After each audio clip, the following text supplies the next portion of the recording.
Question bank solution, এই কোশ্চেনগুলো সমাধান করলে আশা করি এরকম ধরনের কোশ্চেন থাকতে পারে পরীক্ষায়। আর আমাদের এইটা করলে মনে হয় আমাদের সমস্ত বই কমপ্লিট হয়ে যাবে। ঠিক আছে, চলো আমরা শুরু করি। আর প্রথম প্রশ্ন দেখো কি বলেছে, টু ওয়াজ ডিরেক্টেড বা ডাইরেক্টেড যেটা বলি আমরা। she said, আচ্ছা কমান্ডমেন্ট কমান্ড কি বলেছে, আই উইল, বলছে I will never cheat you again, আমি তোমাকে আর বা পুনরায় তোমাকে প্রতারণা করব না। তাহলে এখানে আই উইল নেভার ছিল, তাই না? তাহলে উইল আইটা আবার চলে গেছে, আই উইল নেভার। প্রশ্ন দেখো এখানে, এই যে জেনারেশন করতে গেলে আগে দেখবো এখানে দ্যাট হবে না, এখানে দ্যাট লিখবো না অন্য কোনো শব্দ ইউজ করব। এই যে প্রশ্নটা, দ্যাট লিখবো না অন্য কোনো শব্দ ইউজ করবো, কি করে লিখবো আমরা এটা? যদি দেখি এখানে কি থাকে, ফুল স্টপ, কি আছে এখানে ফুল স্টপ, তার মানে আমার কাজ করতে হবে কি দিয়ে, দ্যাট দিয়ে কাজ করতে হবে। কি দিয়ে কাজ করতে হবে? দ্যাট দিয়ে। তাহলে she said that, she said that লিখলাম। I will never আছে, আমি কখনোই না। I মানে কথাটা কে বলছে?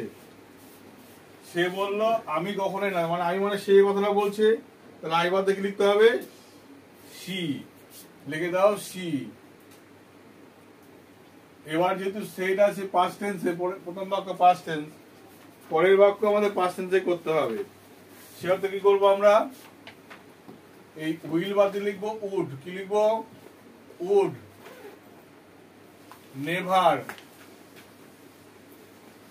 চিট। এইবার বলেছি ইউ এগেন, এই ইউটা তো পরিবর্তন করতে হবে, ন্যারেশন করতে গেলে পুনরায় পরিবর্তন করতে হবে। জানালা খুলে দেখ, ধোঁয়াটা বেরিয়ে যাবে। তাহলে এই ইউটাকে যখন দেখবো এই বাক্যে সেট টু বাদ দিয়ে কিছু পরিবর্তন করতে হতো, সেট টুর পরে কেউ থাকলে, তাই না?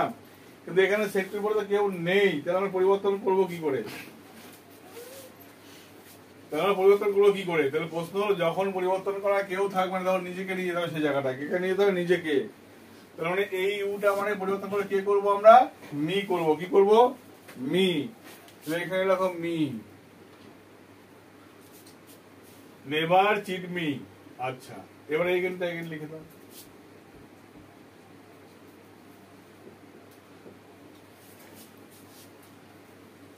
তাহলে দেখো, she said that she would never cheat me again, সে কখনোই আমার সঙ্গে প্রতারণা করবে না, সে বলেছিল। আচ্ছা, পরের বাক্য দেখো, Alice said, you have done me a huge favor। তাহলে এখানে said কি করবো দেখো, এখানে said, এই বাক্য দেখছি এখানে ফুল স্টপ ছিল, তাহলে Alice বা Alice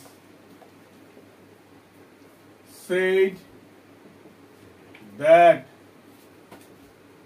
ইউটা কে বলছে? এখানে ইউ তো সেট টুর পরে কেউ থাকলে পরিবর্তন করতে পারতাম, যখন কেউ নেই মানে নিজেকে তখন নিয়ে যাবো, তাহলে ইউ বাদে তখন লিখবো আই। আর সেট যেহেতু ছিল পাস্ট টেন্স, তাহলে আই এর পরে লিখবো হ্যাড ডান। মি মানে কাকে বলছি?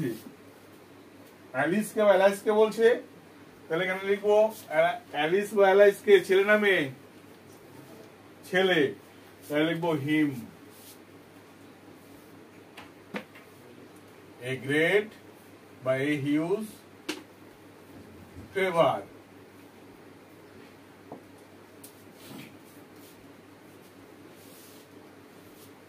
Use needy clause, ভালো করে দেখো। This is the college, এটা হলো সেই college. I was student there, আমি এখানকার ছাত্র ছিলাম। তাহলে মাথায় রাখবো এখানে রিডিং ক্লাস করতে বলেছি, কখনো কখনো হোয়ার দিয়ে রিডিং ক্লাস হয়, কখন হয় সেটা মাথায় রাখতে হবে। যদি হেয়ার বা দেয়ার থাকে, কি থাকে? যদি হেয়ার বা দেয়ার থাকে তাহলে রিডিং ক্লাস করতে হবে। হেয়ার মানে সেখানে, সেখানে মানে কোথায়? সেই কলেজের কথা বলছে এখানে, তাহলে হেয়ার বা দেয়ার বাদে কলেজের পরে লিখতে হবে হোয়ার। লিখে দাও, this is the college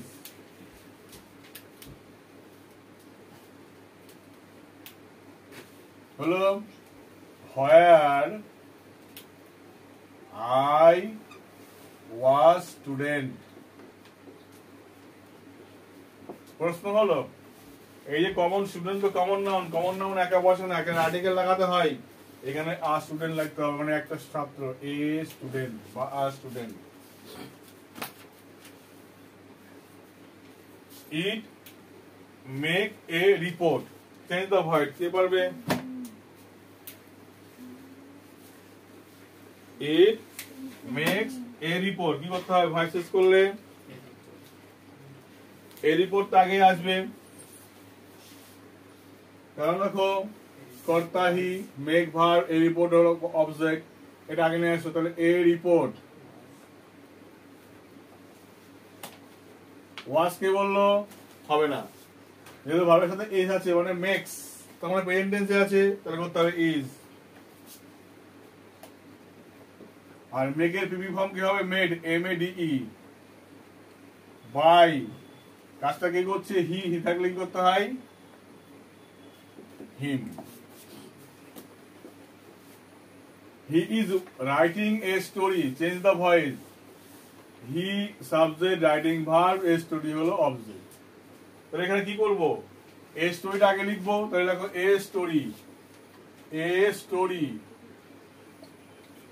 ING আছে মানে কি করতে হবে? বিং করতে হবে। স্টোরি কটা? একটা তো, তাহলে ইজ বিং করতে হবে। এই ইজটা এখানে নিয়ে গেলাম আমরা, ইজ। এবার এই ইজটা এখানে নিয়ে গেলাম মানে এখানে ইজ থাকলে ইজি হবে কথা নেই, কিন্তু দেখতে হবে এখানে যে অবজেক্টটা প্লুরাল ফর্ম হলে তাহলে আর হতে জায়গাটায়। স্টোরিজ থাকলে কি করতে হবে? আর করতে হবে। এখানে ইজ থাকলে ইজি হবে এমন কোনো কথা কিন্তু নেই, ঠিক আছে? Stories is being. রাইটের পিপি ফর্ম কি হবে? রিটেন। বাই কে লিখেছিল? হি, হি থাকলে কি করতে হয়? Him. We are playing football, football, football কটা? একটা খেলি সবাই মিলে, তাহলে এক বছর। তাহলে এখানে আর আছে মানে তখন কিন্তু ফুটবল আর বলতে পারবো না। ফুটবল কি করবো? তখন আমরা ইজ করবো। দেখো ফুটবল ইজ, আইনজি বাদে কি হলো? বিং। আর প্লেড এর প্লেড ফর্ম প্লেড। বাই থাকলে, উই থাকলে কি হবে? আজ। হয়ে গেল। I call my friend, voice change, খুব সহজ। আই সাবজেক্ট, কল হলো ভার্ব, মাই ফ্রেন্ড হলো অবজেক্ট। তাহলে কি লিখবো? My friend. কল যেহেতু ইডি আছে মানে পাস্ট টেন্সে করা আছে, তাহলে লিখতে হবে my friend was. Call, CALLED। By I থাকলে কি করতে হয়? মি হয়ে যায়।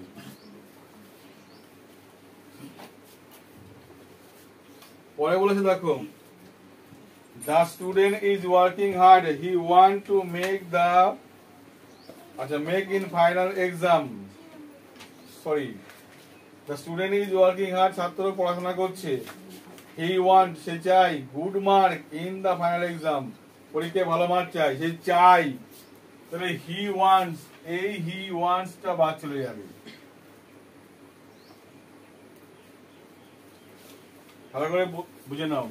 কোন বাক্যে যদি থাকে এখানে দেখে হি ওয়ান্ট, হি উইশ, এরকম হি ওয়ান্টেড, এরকম থাকলে এগুলো বাদ চলে যায়, দিয়ে কি বসে? এখানে টু বসে। টুর পরে কি লিখতে হবে? V1 লিখতে হয়। প্রশ্ন হলে এখানে V1 তো নাই, তাই না?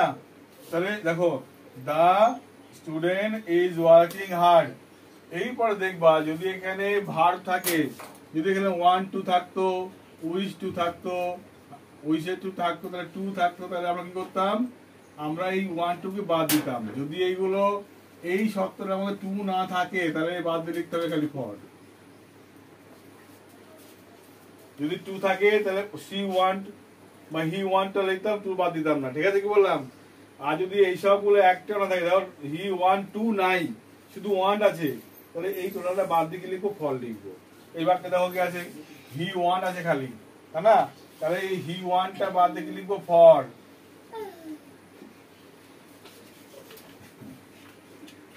ও হাই তুলে দিল আবার।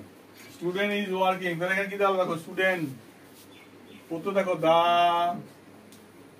student is working hard for good mark in the final exam. তাহলে the student is working hard for the good mark. ছাত্ররা কাটাকাটি করছে কি জন্য? ভালো মার্কের জন্য। কোথায়? ইন দা ফাইনাল এক্সাম, অর্থাৎ ফাইনাল পরীক্ষায় ভালো রেজাল্ট পাওয়ার জন্য।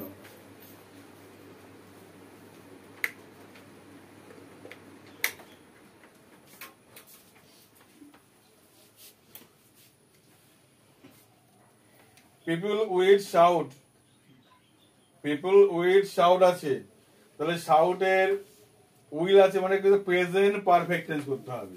খুব সহজ কাজ। এই যে উইল, এটা উইল ছিল,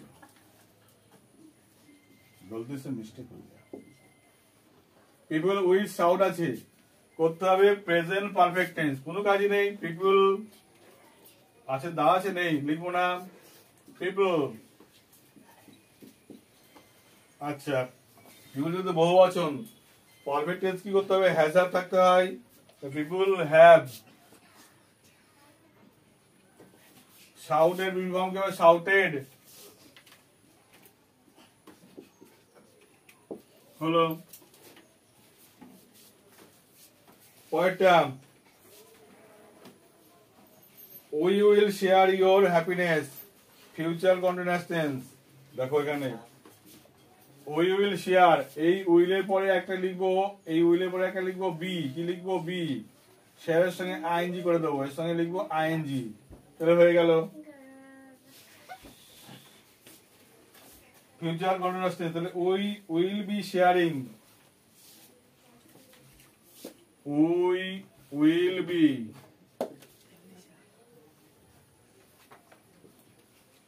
sharing your happiness,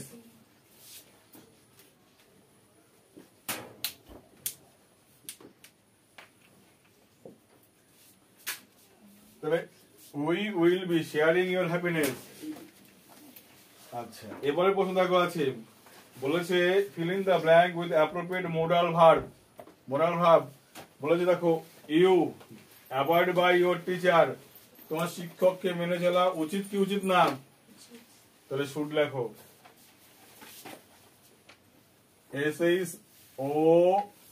SHOULD, should.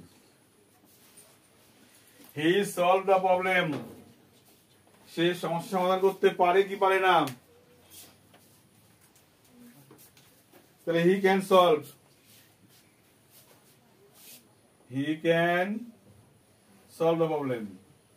আমরা স্কুলে যখন ক্লাসের মধ্যে ঢুকি, ক্লাসের মধ্যে তখন কি বলি? ক্যান আই কামিং স্যার না মে I coming sir? Can I বলি না কেন? মে মানে কাজটা করতেও পারি না পারি, স্যার যদি বলে হ্যাঁ তাহলে হবে, না বললে না হবে। আর ক্যান বললে মানে কি হবে? তখন জোর করে may I, can I coming sir, sir বললেও ঢুকবো, না বললেও ঢুকবো। তাই জন্য সেই অর্থে আমরা ক্যান বলি না, তাহলে মে বলতে হবে, মে, MAY,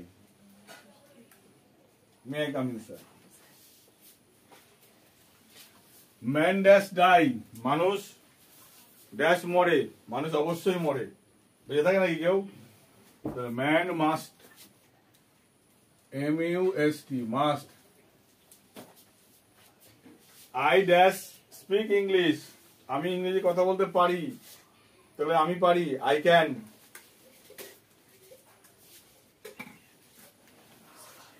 আর যদি আমি পাই না বলি কি লিখবো? I can't.